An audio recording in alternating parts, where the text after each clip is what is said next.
اب سن لے ذرا حضرت صاحب کی بات، مولانا مودودی کیا لکھتے ہیں اس کو سن لے۔ اللہ اللہ کہتے قرآن کی تفسیر لکھی، آئے ہائے، یہ ہے کہ ذرا ایک مولانا مودودی کی تشریح سن لیجئے، وہ تشریح جو خدا اور رسول کو بھی اس کا پتہ نہیں ہے۔ سود خواری جس سوسائٹی میں موجود ہوتی ہے اس کے اندر سود خوری کی وجہ سے دو قسم کے اخلاقی امراض پیدا ہوتے ہیں۔ سود لینے والوں میں حرص، طمع، بخل، خود غرضی، 4 ہو گئی بیماریاں، اور سود دینے والوں میں نفرت، غصہ، بغض، حسد، 4 اور ہو گئے، 8 بیماریاں ہو گئی۔ احد کی شکست میں ان دونوں قسم کی بیماریوں کا کچھ نہ کچھ حصہ شامل تھا، یعنی صحابہ سود خور تھے بہت بڑے، اور 8 بیماریاں ان میں تھی۔ اتنی بڑی بیماریاں تو وہ مودودی کے ایک جماعت کے ایک بگوڑے کے اندر بھی نہیں مانیں گے جتنی بیماریاں صحابہ میں ذکر کی ہے۔ تفہیم القرآن جلد اول صفحہ 288، حاشیہ نمبر 99۔ اور یہ خاص مزاج ان کا بن چکا تھا، موقع بموقع صحابہ کرام پر ناحق طعن و تشنیع، اور ان کو اس طرح یاد کرنا جس سے مسلمانوں کی مسلمہ دل آزاری ہے۔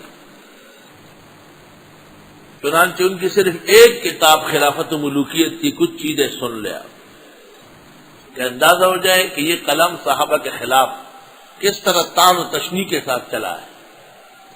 جماعت اسلامی والوں کو اس پر پردہ ڈالنے کے بجائے عبارات صحیح کر لے، اور ان کے امیر کو میں نے احسن علوم آمد پر کہا تھا کہ آپ امیر کی حیثیت سے ان عبارات سے برأت کا اعلان کریں۔ حضرت عثمان کے بارے میں دیکھو کیا لکھ رہے ہیں۔ حضرت عثمان جب جانشین ہوئے تو وہ رفتہ رفتہ اس پالیسی سے ہٹتے چلے گئے، خلفائے راشدین کی پالیسی سے، ابوبکر و عمر، یعنی حضرت عثمان نے ابوبکر و عمر کی مخالفت کی ہے۔ خلافت و ملوکیت صفحہ 106۔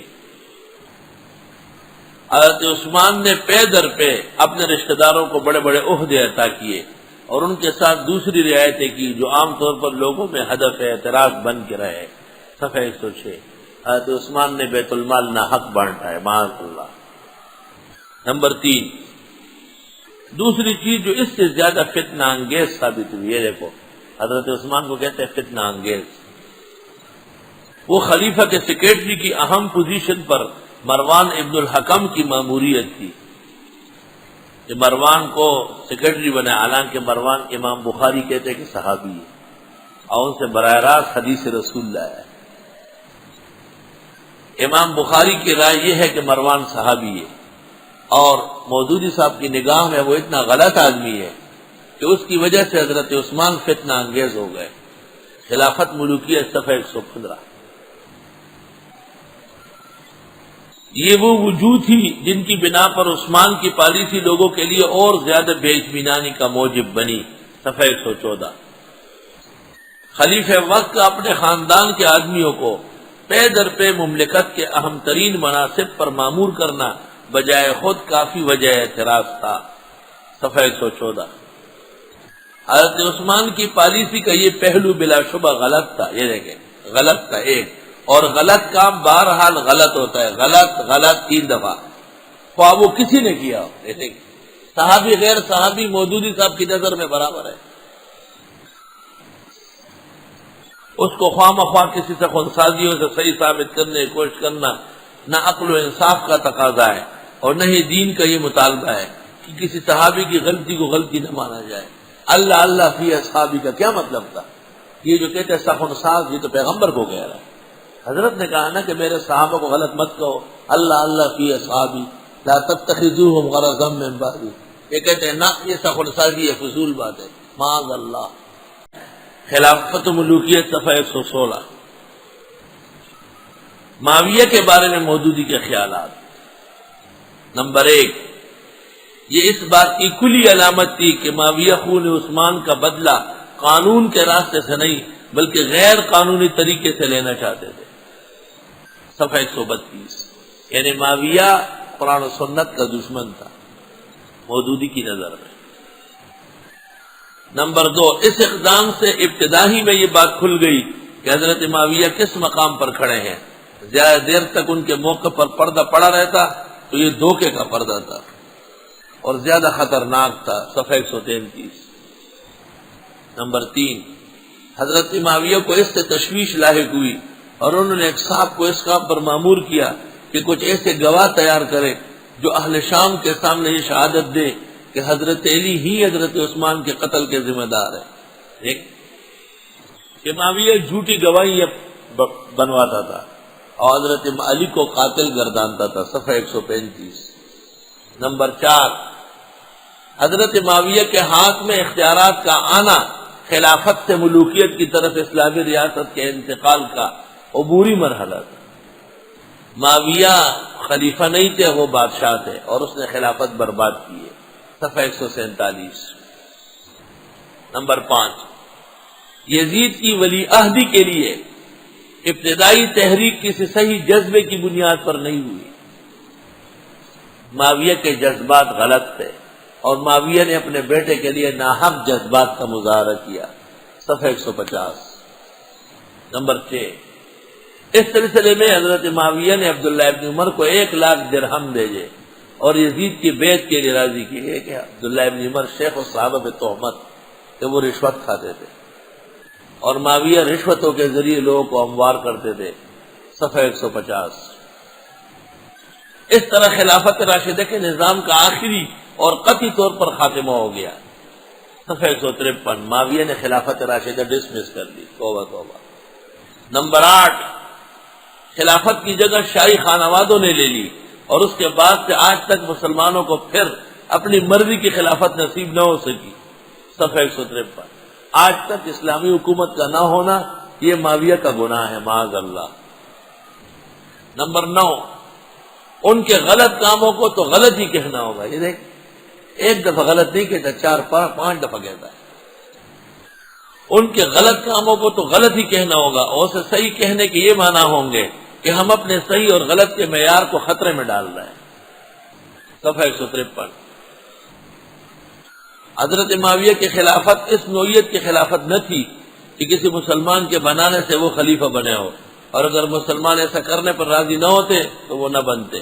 معاویہ غلط طریقے سے خلیفہ بنے. صفحہ 158.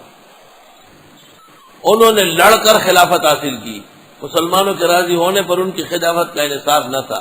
صفحہ 158. معاویہ نے لڑ جھگڑ کی زبردستی بادشاہت قائم کی.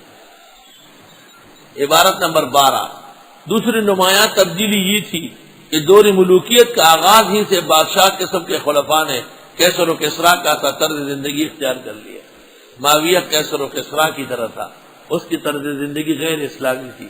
اب یہ صحابی ہے جس کے بارے میں ایسی باتیں کہی جا رہی ہیں، یہ تو دنیا کے کسی مذلل و مشرف کے بارے میں بھی کوئی نہیں کہہ سکتا. صفحہ 160. عبارت نمبر 13، انہوں نے اس طریقے کو چھوڑ دیا جس پر نبی کریم صلی اللہ علیہ وسلم اور چاروں خلفائے راشدین زندگی بسر کرتے تھے. سمجھ گئے؟ حضرت معاویہ نے اس طریقے کو چھوڑ دیا جو آن حضرت صلی اللہ علیہ وسلم اور چاروں خلفاء کا تھا. معاویہ پیغمبر کے خلاف چلتا تھا، ابوبکر، عمر، عثمان و علی کے خلاف چلتا تھا. عبارت صفحہ نمبر 160. نمبر 14، ملوکیت کا دور شروع ہوتے ہی خلفاء کے نمونے کو چھوڑ کر روم اور ایران کے بادشاہوں کا نمونہ اختیار کر لیا گیا. اس تبدیلی کی ابتدا معاویہ کے زمانے سے ہوئی. صفحہ 161.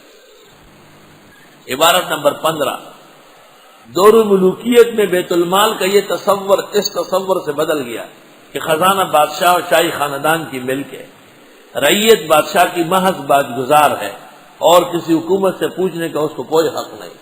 صفحہ 161.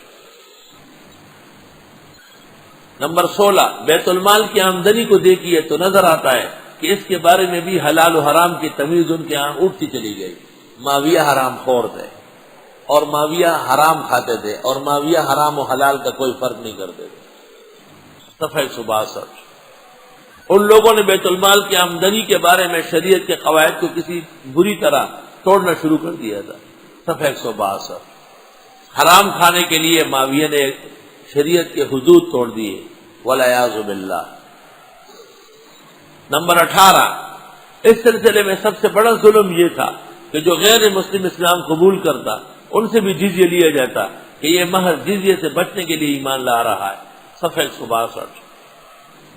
نمبر 19، اس دور کے تغیرات میں سے ایک اہم تغیر یہ تھا کہ مسلمانوں سے امر بالمعروف نہی عن المنکر کی آزادی سلب کر لی گئی. صفحہ 163. ان کا اپنے بیٹے کو جانشین بنانا، حالانکہ وہ شرابی تھا اور نشہباز تھا، ریشم پہنتا تھا اور تنبورے بجاتا تھا. صفحہ 166. اس نئی پالیسی کی ابتدا معاویہ کے زمانے میں ہوئی. صفحہ 164. عبارت نمبر 22. سب سے بڑی مصیبت جو ملوکیت کے دور میں مسلمانوں میں آئی یہ تھی کہ اس دور میں قانون کی بالاتری کا اصول توڑ دیا گیا، حالانکہ وہ اسلامی ریاست کے اہم ترین بنیادی اصولوں میں سے تھا. صفحہ 172. معاویہ نے اسلام کو توڑا، معاویہ نے اسلامی قانون کو تفنس کیا. یہ مودودی کا ایمان ہے اور یہ اس کا صحابہ کے بارے میں عقیدہ ہے. مفتی محمود نے صحیح لکھا تھا سبائیت جدیدہ، جدید طرز کے راستے. عبارت نمبر 23. جب ملوکیت کا دور آیا تو بادشاہوں نے اپنے مفاد، اپنے سیاسی اغراض اور خصوصاً اپنی حکومت کے قیام و بقا کے معاملے میں شریعت کی عائد کی ہوئی کسی پابندی کو توڑ ڈالنے اور اس کی باندھی ہوئی کسی حد کو پھاند جانے میں تامل نہیں کیا. صفحہ 173. عبارت نمبر 24. اس معاملے میں حلال و حرام کی تمیز روا نہ رکھتے تھے. صفحہ 173. معاویہ آرام خور تھے اور وہ حلال کی پرواہ نہیں کرتے تھے. نمبر 25. معاویہ نے اپنے زمانے حکومت مسلمانوں کو کافر کا وارث قرار دیا اور کافر کو مسلمان کا وارث قرار نہ دیا. صفحہ 173. 26. معاویہ نے سنت کو بدل دیا. 173. 27. اور ایک نہایت مکروہ بدعت معاویہ کے عہد میں یہ شروع ہوئی. 174. معاویہ مکروہ بدعت کا مرتکب تھا، معاویہ بدعتی تھا معاذ اللہ. عبارت نمبر 28. مال غنیمت کی تقسیم کے معاملے میں بھی حضرت معاویہ نے کتاب اللہ اور سنت رسول اللہ کے صریح احکام کی خلاف ورزی کی معاذ اللہ. صفحہ 174. حضرت معاویہ نے حکم دیا کہ مال غنیمت میں سے چاندی سونا ان کے لیے الگ نکالا جائے. صفحہ 174. حضرت معاویہ نے سیاسی اغراض کے لیے شریعت کے ایک مسلم قاعدے کی خلاف ورزی کی. صفحہ 175. معاویہ نے اپنے گورنروں کو قانون سے بالاتر قرار دیا اور ان کی زیادتیوں پر شرعی احکام کے مطابق کارروائی کرنے صاف انکار کر دیا. صفحہ 175. نمبر 32. گورنروں سے سالاروں کو ظلم کی کھلی چھوٹ تھی اور سیاسی معاملات میں شریعت کے کسی حد کے وہ پابند نہیں تھے. صفحہ 177. معاذ اللہ.